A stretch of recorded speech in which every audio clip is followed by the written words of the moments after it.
امریکہ اور اسرائیل کی جانب سے حملے کے بعد ایران خلیجی ممالک میں امریکی تنصیبات پر مسلسل حملے کر رہا ہے، ان کی تیل کی تنصیبات پر بھی حملے کر رہا ہے، اور اب خبریں سامنے آ رہی ہیں کہ روس اور چین جنگ کے میدان میں ایران کو ٹیکنالوجی اور انٹیلیجنس دونوں فراہم کر رہے ہیں۔ سی این این نے مغربی انٹیلیجنس کے ایک ذریعے کے حوالے سے دعویٰ کر دیا ہے کہ روس یوکرین کی جنگ میں حاصل ہونے والی ڈرون ٹیکٹکس کے بارے میں ایران کو مخصوص مشورے دے رہا ہے تاکہ وہ مشرق وسطیٰ میں امریکہ اور خلیجی ممالک کے اہداف کو نشانہ بنا سکے۔ رپورٹ میں کہا گیا ہے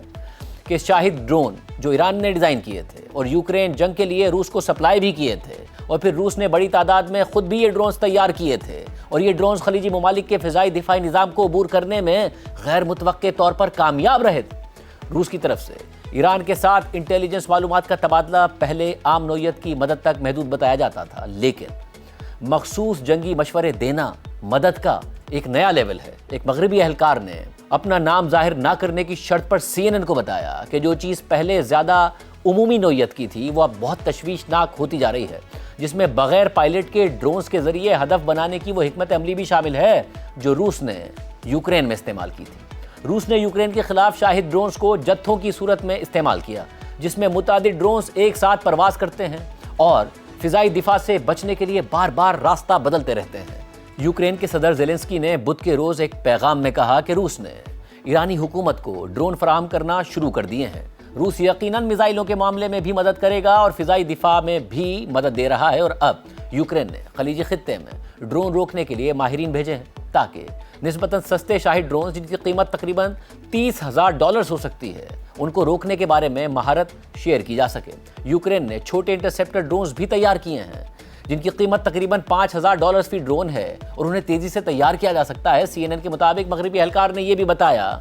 کہ ایران کے لیے چین کی حمایت تشویشناک ہے، تاہم اہلکار نے اس کی مزید تفصیلات فراہم کرنے سے انکار کر دیا۔ دوسری جانب ایک سوال یہ بھی اٹھ رہا ہے کہ کیا ایران اس جنگ میں چین کے انتہائی ایکوریٹ سیٹلائٹ نیویگیشن نظام بیڈو کو استعمال کر رہا ہے؟ الجزیرہ نے اس بارے میں لکھا ہے کہ انٹیلیجنس ماہرین کے خیال میں چین نے اپنا سیٹلائٹ نیویگیشن نظام ایران کے حوالے کر دیا ہے۔ ممکن ہے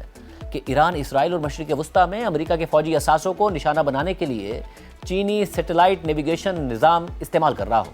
فرانس کی انٹیلیجنس ایجنسی کے سابق سربراہ نے ایک پوڈ کاسٹ میں امکان ظاہر کیا ہے کہ ایران کو چین کے بیڈو سیٹلائٹ نیویگیشن نظام تک رسائی فراہم کر دی گئی ہے، کیونکہ جون 2025 میں اسرائیل کے ساتھ 12 روزہ جنگ کے بعد سے ایران کی ہدف کو نشانہ بنانے کی صلاحیت بہت زیادہ درست ہو گئی ہے۔ اس جنگ کی ایک حیرت انگیز بات یہ ہے کہ ایرانی میزائل 8 ماہ پہلے ہونے والی جنگ کے مقابلے میں زیادہ ایکوریٹ ہیں، جس سے ان میزائلوں کو گائیڈ کرنے والے نظام کے بارے میں بہت سے سوالات پیدا ہو گئے ہیں۔ الجزیرہ کے مطابق ایران نے اسرائیل اور خلیجی ممالک میں امریکی تنصیبات کی طرف سینکڑوں بیلسٹک میزائل اور ڈرونز داغے ہیں۔ اگرچہ اسرائیل اور خلیجی ممالک نے آنے والے بہت سے میزائل روک لیے، لیکن کئی میزائل اور ڈرونز ان کے دفاعی نظام کو عبور کرنے میں کامیاب ہو گئے، جس سے کافی نقصان اور ہلاکتیں ہوئیں۔ امریکہ اپنی سرکاری ملکیت میں چلنے والے جی پی ایس کو کبھی بھی جیم کر سکتا ہے یا اس تک ایکسس روک سکتا ہے، جس پر پہلے ایران کی فوج انحصار کرتی تھی۔ لیکن اگر ایران چین کے بیڈو نظام کو استعمال کر رہا ہے تو امریکہ اس میں مداخلت کرنے کے لیے زیادہ کچھ نہیں کر سکتا۔ الجزیرہ کے مطابق ایران نے اس بارے میں نہ تصدیق کی ہے اور نہ ہی اس پر کوئی تبصرہ کیا ہے، لیکن اگر ایران واقعی بیڈو استعمال کر رہا ہے تو یہ میدان جنگ میں ریئل ٹائم سیٹلائٹ انٹیلیجنس پر امریکہ کی اجارہ داری کے خاتمے کی علامت ہو سکتا ہے، اس کی منوپلی ختم کر سکتا ہے۔ چین نے اپنے سیٹلائٹ نیویگیشن نظام کا تازہ ترین ورژن، جسے جی پی ایس کا حریف قرار دیا جا رہا ہے، 2020 میں شروع کیا تھا۔ چین کے صدر شی جن پنگ نے جولائی 2020 میں بیجنگ کے گریٹ پیپلز ہال میں ایک تقریب کے دوران اس نظام کو باضابطہ طور پر لانچ کیا تھا۔ چین نے 1996 کے تائیوان بحران کے بعد اپنا سیٹلائٹ نیویگیشن نظام تیار کرنا شروع کر دیا تھا، کیونکہ اسے خدشہ تھا کہ مستقبل میں امریکہ جی پی ایس تک رسائی محدود کر سکتا ہے۔ اہم بات یہ ہے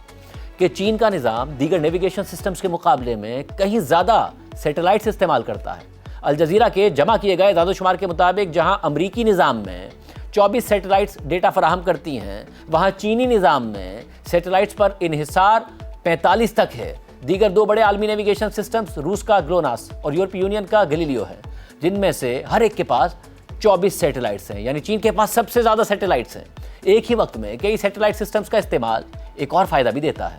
یعنی سگنل میں مداخلت کے خلاف مزاحمت۔ اگر کسی ہتھیار کا، کسی ویپن کا انحصار صرف ایک سسٹم پر ہو تو اس کے سگنلز کو متاثر کر کے اس کی نشانہ لگانے کی ایکوریسی کو کم کیا جا سکتا ہے، یعنی جہاں وہ جا رہا تھا، جو اس کا ٹارگٹ تھا، اس ٹارگٹ سے اسے ہٹایا جا سکتا ہے۔ لیکن اگر ہتھیار کا سسٹم کئی سیٹلائٹ سسٹم سے سگنل وصول کرنے کے قابل ہو تو مکمل رکاوٹ پیدا کرنا مشکل ہو جاتا ہے۔ مزید یہ کہ زیادہ سیٹلائٹس دستیاب ہونے سے سگنل کی جیومیٹری بہتر ہوتی ہے اور نشانے کی ایکوریسی بڑھ جاتی ہے۔ رپورٹ کے مطابق چینی نیویگیشن نظام میں غلطی کا دائرہ 1 میٹر سے بھی کم سمجھا جاتا ہے، جس کا مطلب ہے کہ یہ انتہائی ایکوریٹ ہے۔ تجزیہ کاروں کے مطابق یہ اس ہدف کو بھی نشانہ بنا سکتا ہے جو مسلسل حرکت میں ہو، یعنی موو کر رہا ہو۔ مزید یہ کہ اس سے ایران کو مغربی مداخلتی سسٹم سے بچنے میں بھی مدد مل سکتی ہے، جنہیں اسرائیل نے گزشتہ سال کی 12 روزہ جنگ کے دوران استعمال کیا تھا۔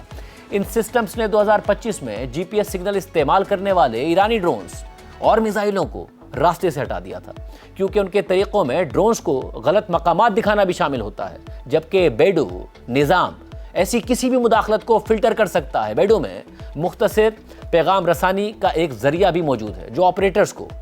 پرواز کے دوران ڈرونز یا میزائلز کے ساتھ 2000 کلومیٹر دور تک رابطہ کرنے کا اختیار دیتا ہے۔ اس کا مطلب ہے کہ انہیں لانچ ہونے کے بعد بھی ممکنہ طور پر نئی ڈائریکشن دی جا سکتی ہے۔ الجزیرہ کے مطابق تجزیہ کار کہتے ہیں کہ اگر ایران کو چین کی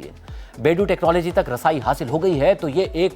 بڑا تبدیلی لانے والا قدم ہوگا۔ رپورٹ کے مطابق اگرچہ اسرائیلی اور امریکی فضائی افواج نے دعویٰ کیا کہ انہوں نے ایران میں تمام قابل شناخت اہداف کو تباہ کر دیا ہے، لیکن ایرانی میزائلوں کی اصل تعداد اور ان کی ڈسٹریبیوشن معلوم نہیں ہے۔ انہوں نے کہا کہ ایران فرانس سے 3 گنا بڑا ملک ہے اور میزائل ٹرکوں پر نصب ہیں جو پورے ملک میں پھیلے ہوئے ہیں۔ اتنے وسیع علاقے میں ان ٹرکوں کا سراغ کیسے لگایا جا سکتا ہے؟